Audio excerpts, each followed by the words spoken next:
Today I thought we'd start by talking about one of your buddies, Lindsey Graham. I know how you love you some Lindsey Graham. Uh, and a new book out, Peril.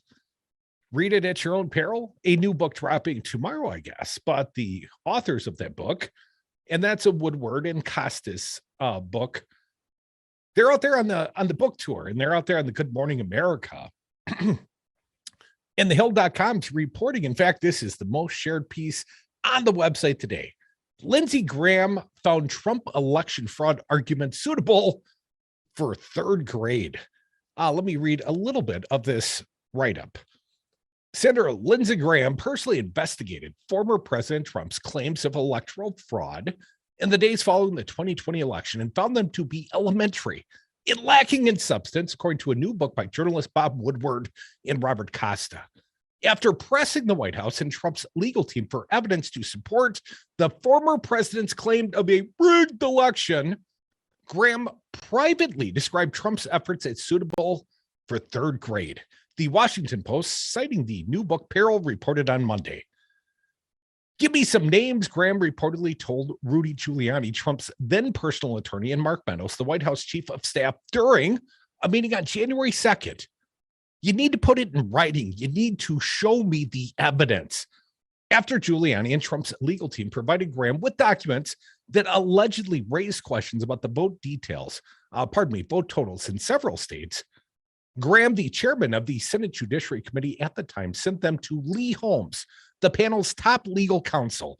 Woodward and Robert Costa write, according to the Post, Holmes, and this is a quote, Holmes found the sloppiness, the overbearing tone of certainty, and the inconsistencies disqualifying the authors. Added, the memos he determined added up to nothing.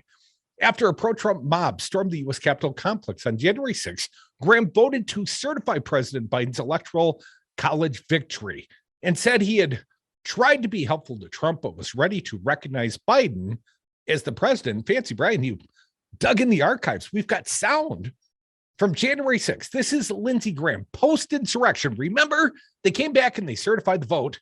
Got a couple of bites from Lindsey back then. Played for the people. Cut one. Trump and I, we've had a hell of a journey. I hate it being this way.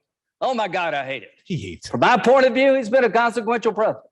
But today, first thing you'll see, all I can say is count me out. Enough is enough. I've tried to be helpful. He was trying really hard.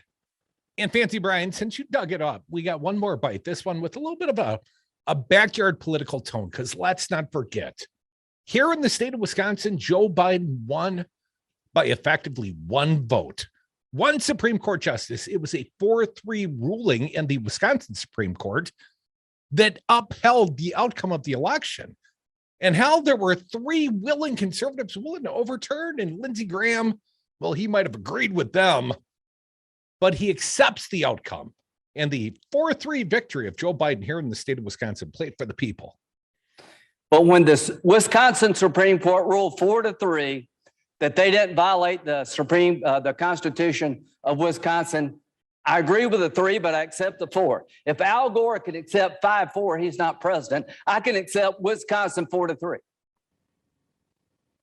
Yeah, it was hard for me to stomach, but Lindsey, Joe Biden, the legitimately elected president of the United States.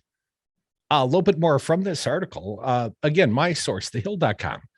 Senator Mike Lee, Republican from Utah, got the bad comeback, also oversaw what he described as a parallel effort to investigate Trump's claim of election fraud and was unpersuaded, the Post reported on Monday, citing the new book. Graham's office did not immediately respond to a request for comment on Woodward and Costa's reporting. Mono Monday. It's going to be Trump versus Biden again. New polling out. It's shocking just how these two men are equal in the public's eyes right now.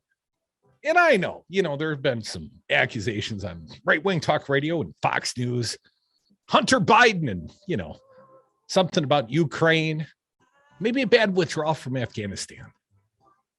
But let's not forget, the other guy's out there still telling a big lie, still fomenting an insurrection as we speak.